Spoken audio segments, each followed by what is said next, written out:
work with Slat on our ventilation side, on our product development, as well as our system design. What I would like to take the opportunity for this presentation to go through is just like you have conversations with your veterinarians, you need to have conversations with the people who are designing your system to help you guys understand exactly what to expect and what to the realities that come through when filtering these barns. All right, so how the filtration can help me? What it will do, as was mentioned, is going to provide a tool to protect these animals from airborne pathogens. What it's not going to do is make up for poor biosecurity and poor SOPs. These two go hand in hand. You can't have a filtration site without very strict biosecurity protocols.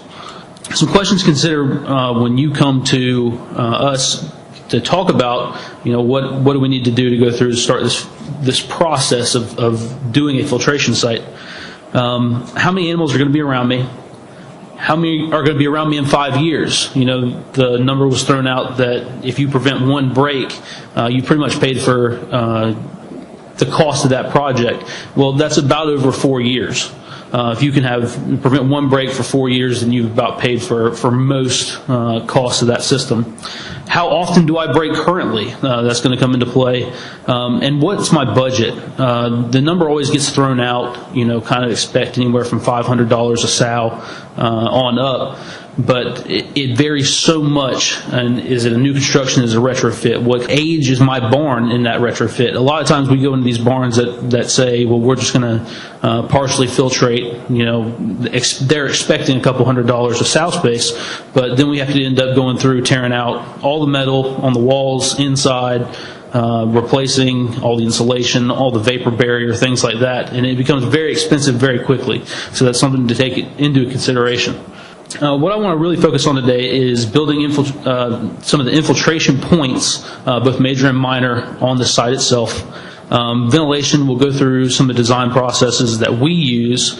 I'll touch briefly on positive versus negative filtration, the selection of fans, selection of filters, and then we'll go through some of the maintenance things. Building infiltration points, again, if you're going to filter, you have to have a very strict SOP on your biosecurity. And I kind of tie these into two points. Major, which is more noticeable, that's going to be more focused on your biosecurity protocols. And then minor, which are going to be on your maintenance side. If you really want to save money on a farm, preventive maintenance, it really is everything. That's going to be your wall joints around windows, basically all your caulking work, just spending time going around and looking for failure points. Your major infiltration points, entry-exit rooms, loadouts, everything and each one of these really needs to be a double door system, whether it's a positive or a negative flow. And I'll show you an example of what I mean in a double door system. All doors that you go through need to have windows. The reason being, if you go to a site and there's an exterior door, if you are in a negative filtration site and exterior doors happens to be cracked open, and now you've opened it, the amount of flow rate that comes through just the size of an open door is incredible. Now you've basically lost, or have a very large potential of losing everything that you just invested. I prefer stainless vacuum doors versus standard doors. The reason being the ability to truly shut that off as a biosecurity prevention. Buzzers, red lights. I really prefer physical as well as psychological barriers in every site that we work on.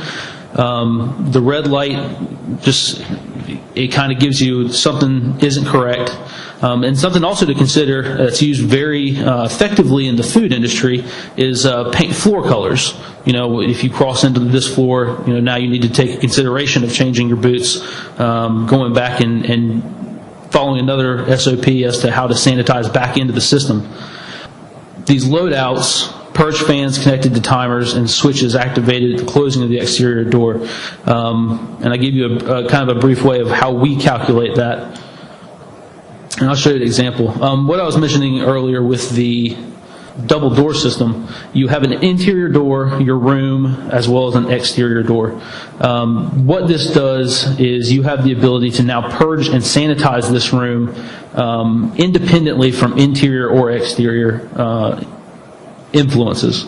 Here you'll have this is an 18-inch fan. This one's actually a negative filtration purge, so you will pull out of your inlets. Inlet placement's always furthest away from the fan, just for flow. And then for about a minute and 25-second run time, we're going to run that fan to help purge that back out before we go into another SOP. Another huge problem, especially with negative ventilation systems, is pit pump outs.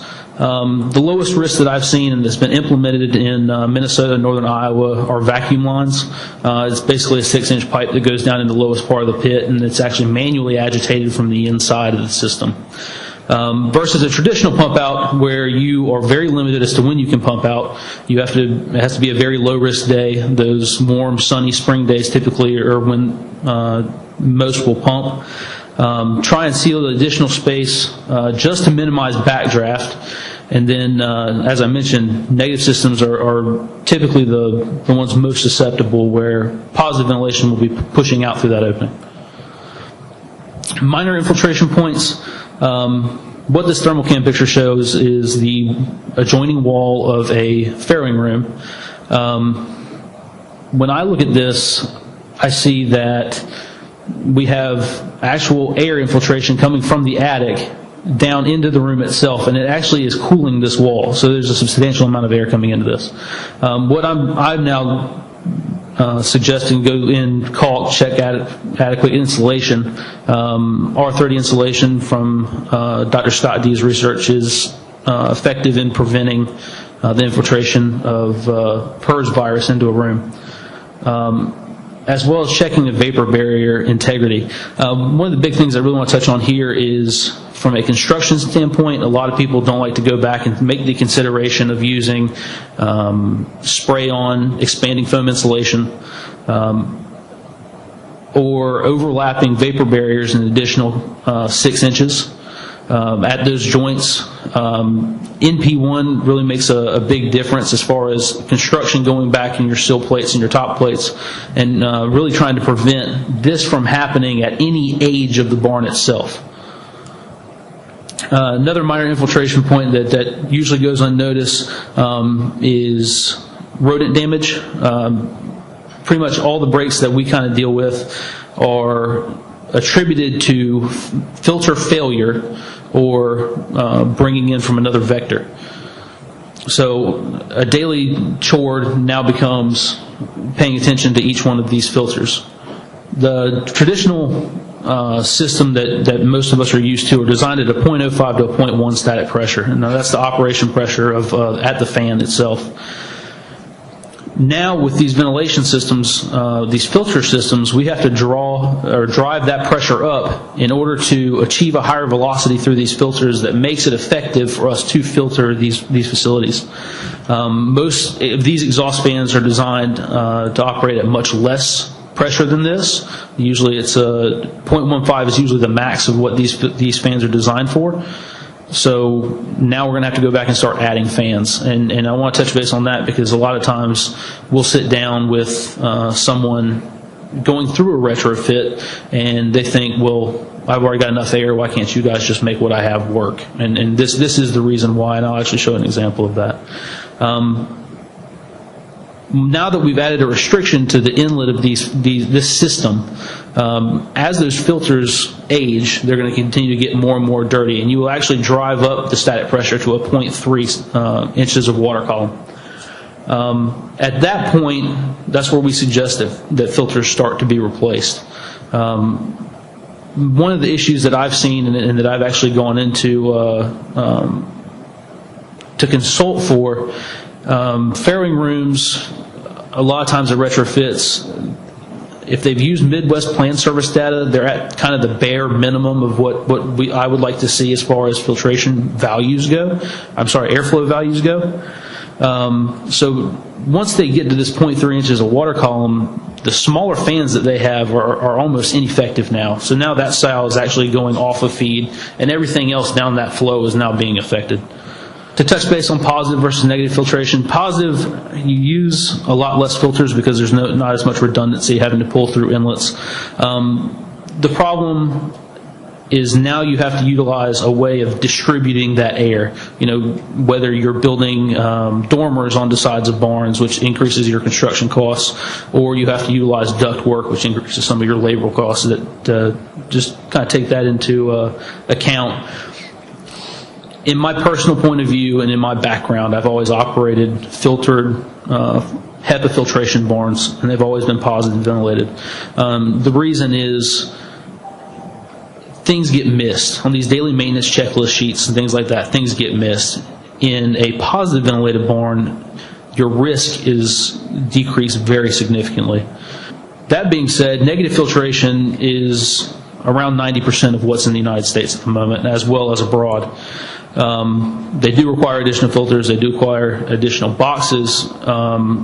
They also require the most maintenance out of the comparison. When you go to select a fan, you have to really consider the airflow ratio of what these fans are doing. And this information is coming from Best Laboratories at the University of Illinois. The fan output at 0.2 divided by 0.05 and then multiplied to get a ratio. The average exhaust axial fan in the United States is a high output, low volume, and the average ratio for that is around a 0.75.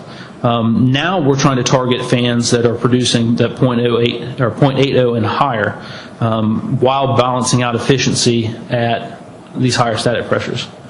So for instance, to go in and look at what a traditional barn would be at a 0.05 static pressure, this is a 2200 head barn, just as a kind of off the cuff example. We need 28 fans or 20 fans in a traditional system.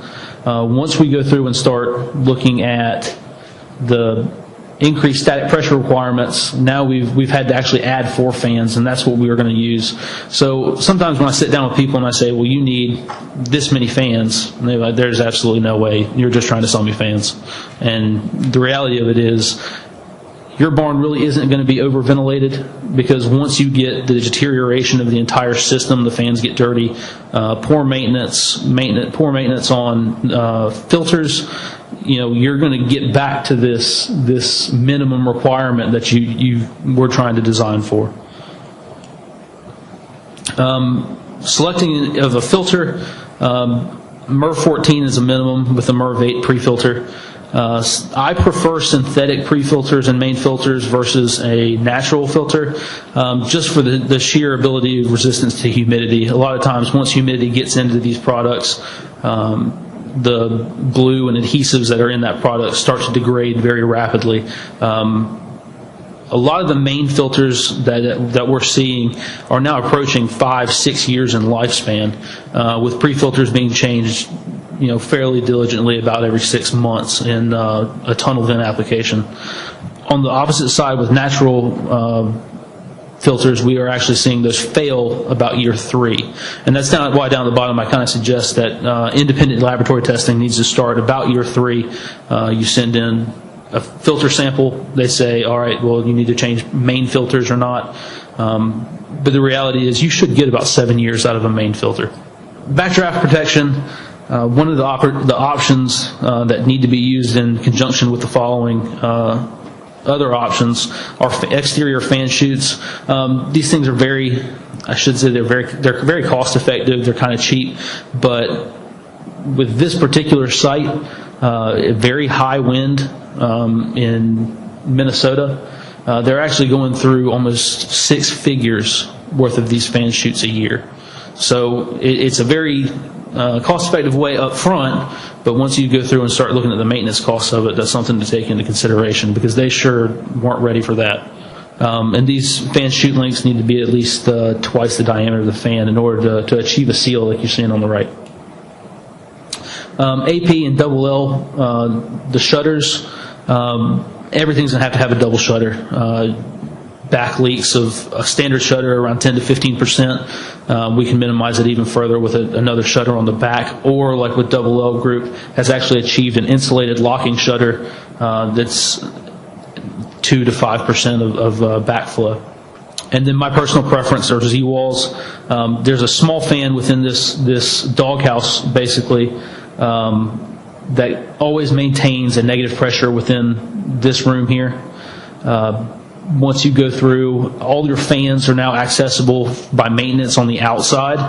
So now your barn staff doesn't have to take it into consideration. You're not bringing in other vectors from other facilities. Daily checklist on maintenance: filter banks, rodent filter damage, bypass. You got to check your backdraft protection every day. Torn, missing socks is any type of a backdraft into your system is risking your investment. Inlet boxes, if you're using a negative system, you have to look at the seals. Like I mentioned, wall joints, tops and bottom. Condensation is a major indicator.